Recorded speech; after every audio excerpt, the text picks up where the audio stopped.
Alrighty, so today is lesson 6 in the 10 things I've learned doing 500 podcasts. And lesson 6 is having a plan B, or maybe more aptly, to have multiple plans.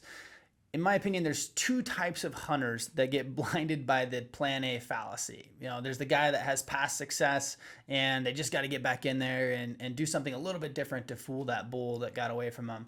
But their area is great. And there's the guy that's the genius, the e-scouting genius who has it all figured out. This new place is going to be epic, and you get blinded by this great idea. And so you kind of forget, I don't need a plan B. This plan is golden.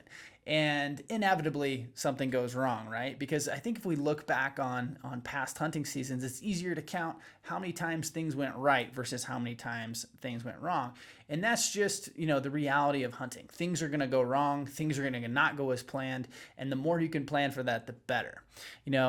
There's a lot to say about the psychology of becoming frustrated.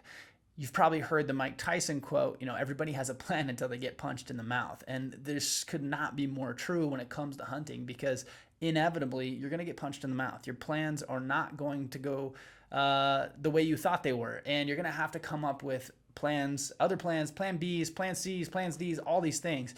And that gets harder the more tired and the more frustrated you become. So when we talk about the psychology of frustration, it's easy to not even give up, just make bad decisions when we're tired and frustrated and we're not thinking clearly. So let's assume for a minute that you're more driven when you have a plan and a goal. You know what you want, you know how you're going to get there, and you're driven to accomplish that.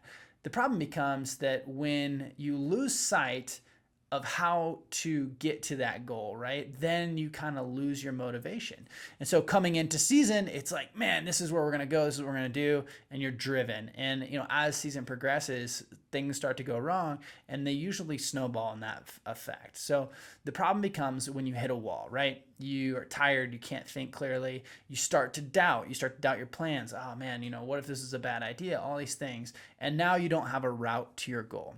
This is why it's important to have clear plans, to have plan A through G, if you will, plan Z, because it's important to know exactly what you're going to do when you're tired, frustrated, and you have a lack of motivation. So we're going to give you the 6 things to think about for your best plan B. And when it comes to plan Bs, it's more about predicting what will go wrong with plan A. So I'm going to give you 6 things to think about to help improve your plan Bs. The first one is people. We've all been there, been on a hunt, and you had these great expectations, but all of a sudden, man, there's people everywhere.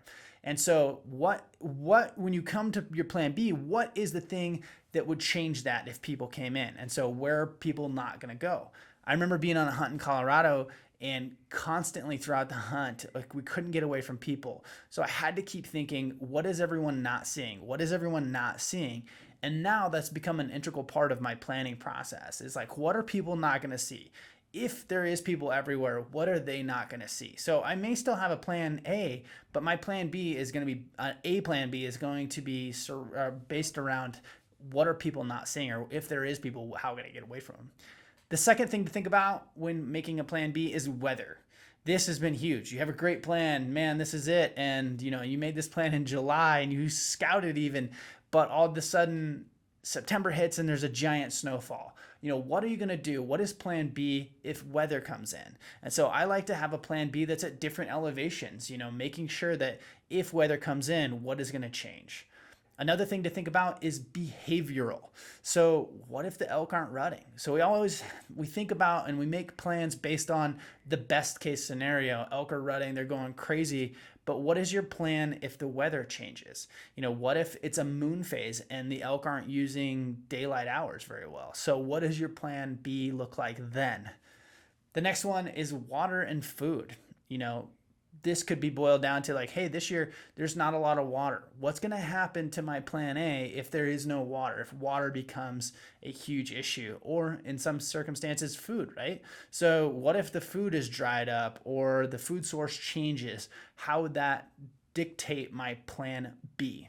And then the other one is personal. So what if hypothetically there's a issue like, say, feet, right? So what if I get blisters and I can't hike very far?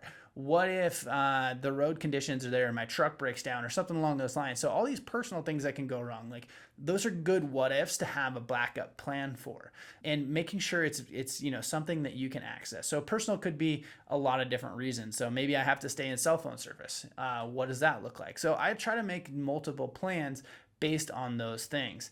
And the key here is not to look at an area and say, oh, here's my plan A, B, and C in this one area, in this one canyon. Like, you have to make your plan B's very different, because if things go sideways, generally speaking, you're going to need a completely different plan. Make sure they're very, very different. You have to have differentiating things about your plan A through C. Another one is get detailed.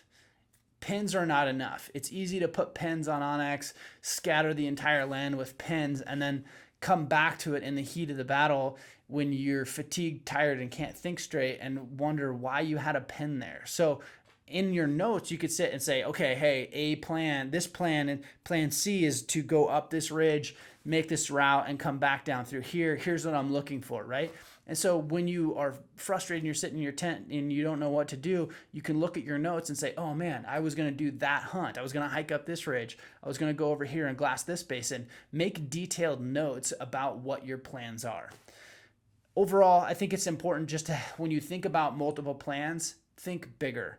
I talk to a lot of people, and I know a lot of hunters that make plans, but they're all kind of within the same realm. So think bigger. How do I think outside of the box? Instead of like, oh, should I go to unit A or unit B? If your tag permits, you could be like, okay, what are different plans for entire different sections of this unit? Maybe I go halfway across the state if your tag allows that. And how do I make plans that are just completely different? So, and when you think about making a plan B or plan C, make sure you're thinking outside of the box, thinking bigger, and thinking about what is going to go wrong with plan A. Hope this helps you guys, and hopefully you can come up with multiple plans this year, and at least one of them will find success.